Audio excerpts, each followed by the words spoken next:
আলহামদুলিল্লাহ। প্রিয় দর্শক, আমি এখন কালা পেট ব্যথা এই এলাকার মধ্যে প্রবীণ মুরব্বী, অর্থাৎ আলহামদুলিল্লাহ আমার দাদু ভাই আব্দুর রশিদ ভাই দাদু, এনার বয়স এই এলাকার মধ্যে এনার বয়সে বেশি।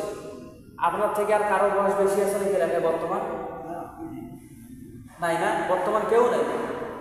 কিছুদিন আগে একজন ছিল ওই যে আলিসাসার মা, হ্যাঁ, 110 বছর বয়স হয়েছে ওনার, উনি কিছুদিন আগে মারা গেছে। 110 বছর হয়েছে। আল্লাহু আকবার। দাদু, মানুষ মারা গেলে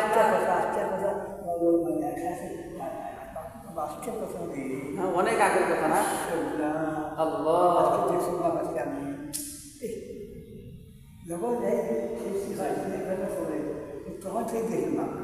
আগে কিছু আলোচনা আপনি করেন তো। আপনি আগে খুব কষ্ট করছিলেন না?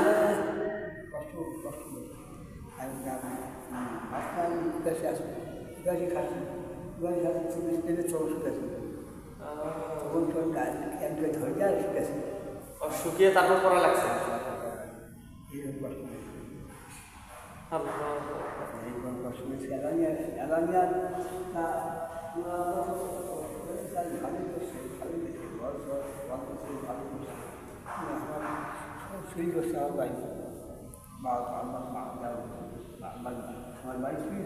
ও, আপনাদের বাড়িও ডাকাতি চুরি দিছে? আচ্ছা, আগে নাকি চুরি করছে সিটি দিয়ে, এরকম ছিল?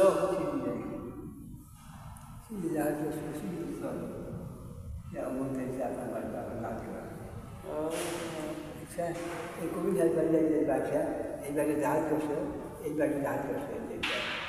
নাম কি? ওনার নাম কি?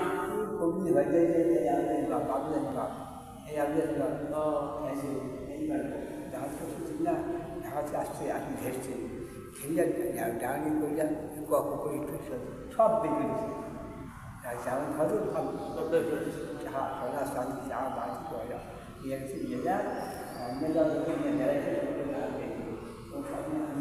সবাই নিয়ে গেছি সঙ্গে জাহাজ তৈরি করিয়া একটা জায়গায় জাহাজ এসেছো 5-5 ধরে নিয়েছে, উঠে দৌড়ে তুলে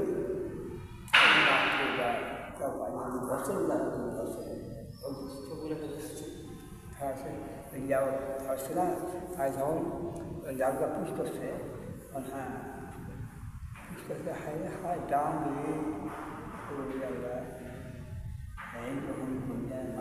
তাহলে আমরা বুঝতে পারলাম আগে ডাকাতি হইতো আর কি সিটি দিয়ে। হ্যাঁ, এইটা। আর বর্তমান বিষয় হচ্ছে, আপনাকে আমি প্রশ্ন করবো, আপনার রানিং বয়স কত চলতেছে?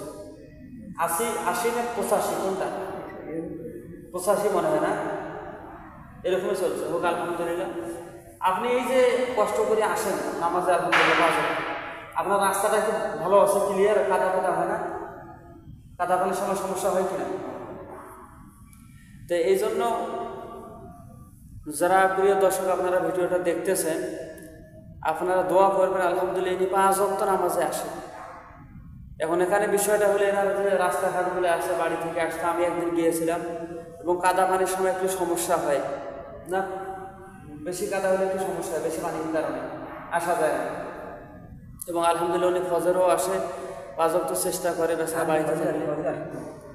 জি, ফজরও আসে। এবং আপনি ফজরের পরে কোরআন তেলাওয়াত করেন না? সূরা ইয়াসিন বা আমলগুলো করেন, ওয়াকিয়া মুলুক এগুলো পড়েন। আলহামদুলিল্লাহ এগুলো নিয়ে আমল করে। এবং আপনারা দোয়া করবেন খাস করিয়ে ওনার জন্য, আমার জন্যে, যেন আমরা নামাজ কালাম ভালোভাবে পড়তে পারি। এবং আপনি যখন নামাজে আসেন, কিছু লোককে কিন্তু আপনি দাওয়াত দেন যে ভাই চলেন আজান হয়েছে, মসজিদে যায় নামাজ পড়তে, তখন তারা কি বলে? কি বলে তারা? আসে না কেন নামাজে?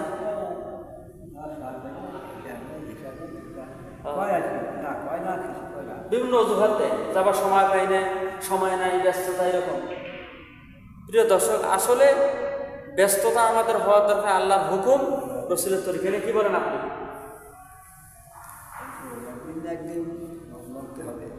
হ্যাঁ, একদিন হোক একদিন মারা যাইতে হবে, এটাই বাস্তব কথা। তখন তাহলে কি হবে? কবরে অন্ধকার অবস্থা। আল্লাহ, আপনি কবর বিষয়ে হাদিস কিন্তু পড়ছেন, তারপরে দেখা যাচ্ছে আপনি অনেক বলেন যে সূরা তাবারাকাল্লাহ, হ্যাঁ এটা যদি পড়ে কি ফজিলত বলেন তো, কি আমল?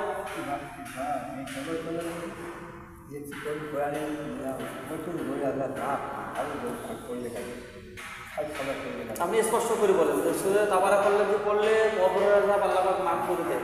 আলহামদুলিল্লাহ। কোন সময় পড়া লাগবে? এশার পর, রাতের আমল এটা। জি হ্যাঁ, প্রতিদিন রাতে যে ব্যক্তি পড়বে, হাদিস শরীফে আসছে এই সূরা তাবারাকাল্লাহ মানে মুলুক সূরা পড়ার কারণে একটা যুবকের আকৃতি ধরবে, মানে সে যেদিকে আসবে ফেরেশতা ওইদিকে সামনে যাবে। আল্লাহ পাক রব্বুল আলামিন ফেরেশতাকে যখন পাঠাবে ওই সূরা মুলুক সামনে যাবে, এই মুর্দার কাছে আসা যাবে না, যা প্রশ্ন করার দরকার আমাকে প্রশ্ন করুন। তখন ফেরেশতা বলবে তুমি কে? বলতেছে আমি সূরা মুলুক। এই ব্যক্তি প্রত্যেকদিন আমাকে তেলাওয়াত করেছে, এরকম পড়ছেন না, প্রত্যেকদিন আমাকে আমল করছে। এখন এই সূরা মুলুক বলবে ওগো ফেরেশতা, তুমি আল্লাহকে যায় বলো এই ব্যক্তিকে যদি আল্লাহ পাক জান্নাতের মধ্যে না দেয়, তাহলে আমি সূরা মুলুক তাবারাকাল্লাহকে যেন দুনিয়ার কোরআনে না রাখি। কথা বলে ঠিক কি? তারপর আল্লাহ পাক রব্বুল আলামিন এই ফেরেশতা আল্লাহর কাছে চলে যাবে। আল্লাহ পাক এইরকম কথা শুনে, সূরা মুলুকের কথা শুনে আল্লাহ পাক ওই ব্যক্তিকে জান্নাত দিয়ে দিবে। সুবহানাল্লাহ। এই জন্য সূরা মুলুকের বিষয়টা বললেন। আর আপনার কাছে আমার একটা প্রশ্ন, বলেন ওকিয়ার ব্যাপারে একটু বলেন, আপনি বলেন।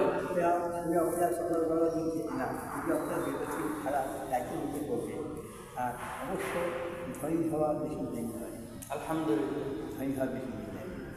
আল্লাহ পাক তাকে ধনী করে দিবে। যে ব্যক্তি প্রত্যেকদিন মাগরিবের পরে পড়বে, অভাব অনটন দূর করে দিবে না?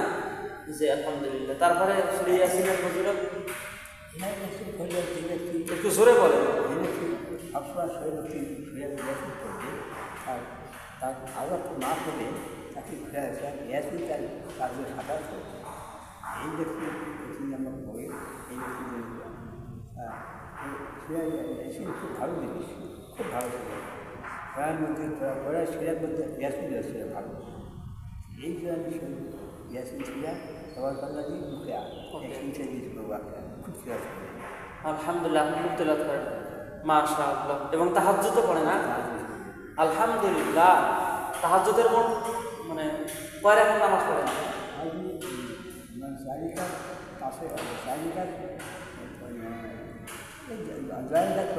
যে শরীর যতটুকু আর কি ভালো লাগে, নিম্ন 4 রাকাত, 2 রাকাত করে হোক। আলহামদুলিল্লাহ,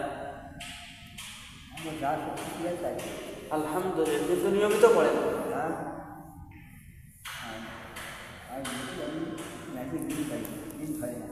আচ্ছা, তো আলহামদুলিল্লাহ। দেশ সম্পর্কে একটু আলোচনা করি আপনার কাছে। এই যে আপনি এ যাবত ভোট কিন্তু দেন, আপনি দেশের মধ্যে মনে করেন কোনো সরকারকে ভালো পেয়েছেন কি এ পর্যন্ত? ন্যায় নীতিবান অথবা ভালোভাবে রাষ্ট্র চালাইছে? ভালোভাবে রাষ্ট্র চালাইছে। এখন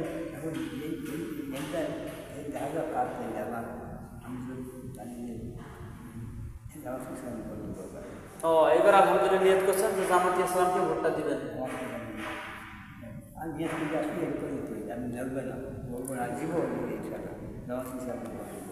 জি আলহামদুলিল্লাহ। প্রিয় দর্শক, আপনারা যারা ভিডিওটা দেখতেছেন, এই মুরব্বী দাদু খুব সুন্দর কথা বলছে। আপনারা যারা ভোটটা দিবেন অবশ্যই ইসলামিক দলকে সাপোর্ট করবেন। তার কারণ নাকি বলেন দাদু, ইসলাম ছাড়া মনে করেন একটা দলকে সাপোর্ট করলো, ওই দলটা যদি অন্যায় কাজ করে, যে ব্যক্তির একটা সিল দিয়েছে তাদের আমল নামায়ও খারাপ কাজ যাবে, গুনাহ যাবে, যাবে কি না? আর আপনারা আমি যদি একটা ইসলামিক দলকে সাপোর্ট দেন, তাহলে ইসলামের মধ্যে যতগুলি ভালো কাজ করবে আল্লাহ পাক তার আমল নামায় ভালো সব দেবে ইনশাআল্লাহ। তাই আপনারা সবাই দেখে শুনি যোগ্য প্রার্থী এবং ইসলামিক দলকে দেওয়ার চেষ্টা করবেন ইনশাআল্লাহ। বলেন, কিছু বলেন তো আপনি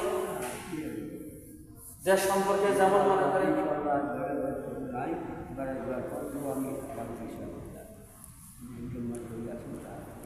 তারপরে আলহামদুলিল্লাহ। আপনার সর্বমোট ছেলে মেয়ে কয়জন বলেন তো?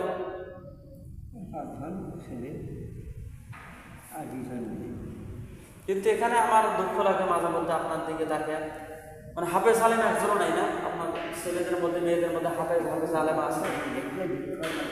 হ্যাঁ, এই বিষয়ে আপনি একটু কথা বলেন যে ছেলে মেয়েদেরকে হাফেজ বানা দরকার আছে না নাই বলেন।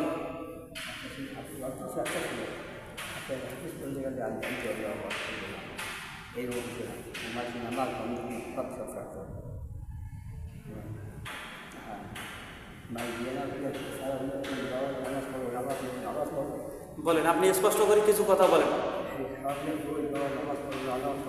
নামাজ পড়লে হবে, বাবা দান করবে, আগে সব দুঃখ দূর করবে, কষ্ট দূর করবে।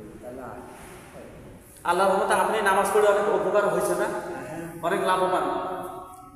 মানে আমি নামাজ না পড়লে নামাজ যখন হয় তখন সবাই হয়তো অনেক ঘুরে ধরে আলহামদুলিল্লাহ, দিনের কিছু ভালো লাগে না। নামাজ পড়ে যাবে। প্রিয় দর্শক, এখানে একটা গুরুত্বপূর্ণ বিষয় বলে, দাদু প্রত্যেকটা দিন তিনি সবার আগে আসে, বিশেষ করে জোহরের নামাজটা না এবং জুমার নামাজটা সবার আগে উনি আসার চেষ্টা করে, আসে বসে থাকে। তো সবাই আমি শুনছি জহর নামাজের বাড়িতে সুলুস নামাজটা, হ্যাঁ জি, সুলুস নামাজটা দুনিয়ার সমস্ত কিছু করেছে সবার হবে না। সুবহানাল্লাহ, এত ফজিলত।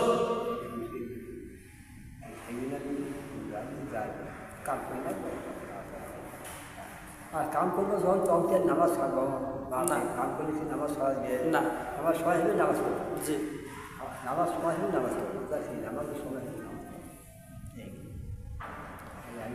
আল্লাহু আকবার। প্রিয় দর্শক, যারা ভিডিওটা দেখতেছেন আপনারা আসলে এনার জন্য দোয়া করবেন, আমার জন্য, এবং বিশেষ করে আপনাদের কাছে একটা আশা, জি ছেলে মেয়েদেরকে সবাই যেন হাফেজা আলেমা বানায়, নাকি বলেন আপনি? কারণ একটা যদি হাফেজ বানাইতে পারেন, আপনার যদি একটা খালি হাফেজ থাকতো, আজকে আমি বাস্তব কথা আপনাকে বলতেছি, যে হুজুরেরা ওয়াজ করে, যেমন মনে করেন আপনার জানা মতে কুদ্দুস খান সালাফি, তারপরে দেখা যাচ্ছে করিম মৌলানা, আপনারা তো ভাগিনা হয় না? যদি আপনার একটা ছেলে যদি আজকে হাফেজ হইতো, বা আনারুল ভাই যদি আজকে হাফেজ আলেম হইতো, আজকে এক জায়গায় মাহফিলে যাইতে আপনার নিয়ে যাইতে, দাদু চলেন আজকে আমার মাহফিল আছে ময়মনসিংহ, ঢাকা, কেরানীগঞ্জ বা বিভিন্ন জায়গায়, আপনার নিয়ে যাইতে, আপনি দেখতে পাইতেন, দেশটা একটু ভ্রমণ করতে পারতেন, সফর করতে পারতেন, সমস্ত জায়গায় যাইতে পারতেন। তা আপনার মনে আর কি অনেক দুঃখ কষ্ট যে হাফেজ আলেমা বানাইতে পারেন না, কিন্তু আমার একটা আশা আপনার কাছে, যেন নাতিপুতিগুলোকে বানাইতে পারে। জি আলহামদুলিল্লাহ, মাদ্রাসায় দিয়েছেন ছোটটা মিনাজুলের ভাইটা, জি ওই ছেলেটার নাম কি যখন নাম,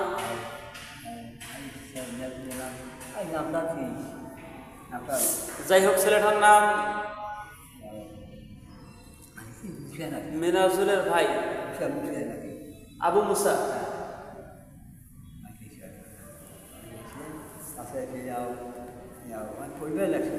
ও আলহামদুলিল্লাহ, জি আপনি চান তো মেহনত করি এমনভাবে বুঝাবেন, তার মাথায় হাত দিবেন যে ভাই তোমাকে একটা হাফেজ হইতে হবে, একটা আলেম হইতে হবে, কারণ আমাদের পরিবারে কোনো হাফেজ আলেম নাই, তোমার দ্বারা আমার জানা যেতে হবে। হ্যাঁ, এইরকম নিয়ত করবেন ইনশাআল্লাহ।